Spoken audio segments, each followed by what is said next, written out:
Nakunan ka na din ba dati kaya natatakot kang maulit muli ito? Possible kaya itong mangyari uli sa'yo? May mga pwede ka bang gawin para maiwasan ito? Hi! Nurse Yeza here, ang inyong nurse na gabay sa inyong pagbubuntis at pag-aalaga kay baby. Ang pagbubuntis that ends on within the first 20 weeks of gestation is called a miscarriage. Ito ang pinaka-common na time ng pregnancy loss. Ayon sa pag-aaral, nasa 10 to 25% of all clinically recognized pregnancies will end in miscarriage. 50 to 75% naman ng mga miscarriage ay galing sa chemical pregnancies. Nangyayari ito when a pregnancy is lost shortly after implantation, resulting in bleeding that occurs around the time of your expected period. Ano ang mga warning signs ng miscarriage o nakunan? Kapag nararanasan po ninyo mga sisi ang mga sinyales ng miscarriage, ay napakahalaga pong pumunta agad kayo sa inyong doktor para ma-assess kayong mabuti kung talaga nga bang kayo ay nagkakaroon na ng miscarriage. Mga sinyales ng miscarriage o nakunan. Una ay ang bleeding. Ang pagdurugo ay maaring magsimula as light, spotting, or could be heavier. As the cervix dilates to empty, mas nagiging heavy ang bleeding o pagdurugo ng isang buntis. Ang kulay ng dugo ay maaring from pink to red to brown. Ang pulang dugo ay isang fresh na dugo that leaves the body quickly. Ang brown na dugo naman ay ang dugo na galing sa inyong uterus. Ang discharge na kulay kape o itim ay makikita mo during miscarriage. Kaya mahalaga po mga sisi na kung kayo ay nakakaranas ng bleeding,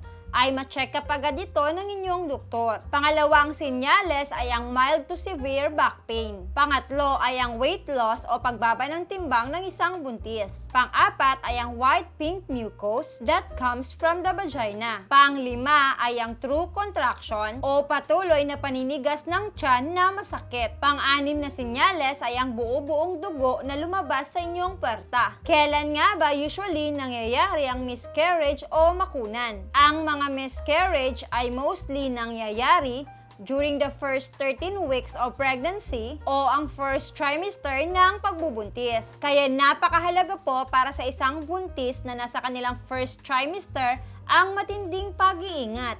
Ano ang mga dahilan ng miscarriage o makunan ng isang buntis? Ang pinaka-common na dahilan ng miscarriage sa inyong first trimester ay ang tinatawag na chromosomal abnormality. Ibig sabihin, there is something that is not connected with the baby's chromosome. Karamihan sa mga chromosomal abnormalities are cause of a damages egg cell and sperm cell or due to the problem at the time that the zygote went through to the division process. Mga iba pang dahilan ng miscarriage o makunan. Una ay ang infection. Pangalawa, improper implantation of the fertilized egg in the lining of the uterus. Pangatlo ay ang maternal age. Pang-apat ay ang uterine abnormalities. Panglima ay ang incompetent cervix. Pang-anim ay ang lifestyle factors gaya ng smoking, drinking, or illegal drugs. Pang-pito ay ang severe kidney disease. Pang-walo ay ang congenital heart disease. Pang-siyam ay ang thyroid disease. Pang-sampo ay ang severe malnutrition. At pang-labing-isa ay ang uncontrolled diabetes. Ano ang mga chances na magkakaroon ng miscarriage o makunan ng isang buntis? Ang mga babaeng nasa 35 years old ng buntis ay mayroong 15%